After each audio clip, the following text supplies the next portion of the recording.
Hello, I'm Old Mac and today I'm talking about the indie game Decimation. The developer, Elementum Developer Software Services, reached out and asked me to review their demo.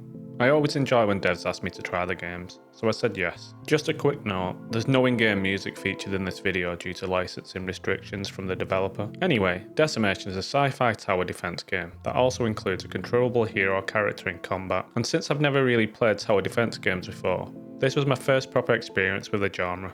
I played the demo for about an hour, and here are my thoughts. The game is set in a future where corporations and governments have sent starships to colonize a planet called Eremia. You play as a commander of the RCM Taish transport ship. You and 5 others were sent on the mission, but you're the only one who survives the journey, and you arrive 341 years late. You're accompanied by a robot named Taish, who keeps you company and occasionally tells you what to do. After landing, Taish detects a faint repeating signal using RTM encryption. You head out to investigate and discover a still functioning power station. And just as you're about to do some science stuff, a robot army shows up, and suddenly it's tower defense time.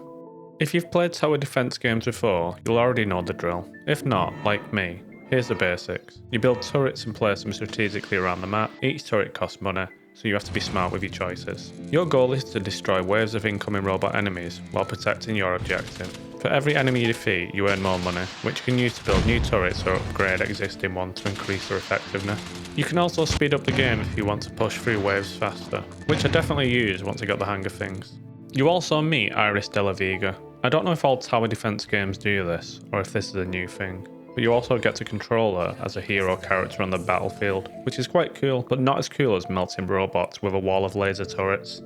Between levels, there's a hub where you can upgrade your turrets using modules. These include things like reducing turret costs or increasing damage, which adds a bit of strategy outside of missions. You have 5 turret types to choose from: sniper, rocket, machine gun, flamer, and the laser turret, which is my personal favourite. Each turret has its own strengths and weaknesses. For example, the sniper turret has long range, but a slower fire rate, whilst the laser turret fires quickly, but does less damage per shot. Visually, the game has a clean and easy to understand user interface. After the tutorial, I always knew where to look and what to do. I played on 2 maps, one during the day and one at night, and both looked good. There's a good amount of environmental detail like rock formations, terrain variety, and buildings, some of which are on fire. With that said, most of my attention was on the turrets and the incoming enemies. Turret placement points are clearly highlighted, and each turret has distinct visuals and sound effects.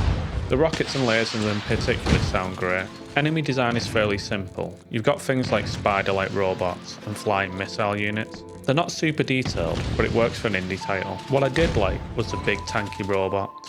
They do have more detail and look like they are harder to kill. Sound-wise, I can't play the music that was used, but from what I heard, it suits the sci-fi theme of the game. Sound effects within the game sound like they belong. Lots of robot beep boop noises and danger notifications if you're playing the game badly, like me. I only ran into a couple of issues. First, I play on an ultra-wide monitor with a 3440 resolution, and the user interface didn't scale properly.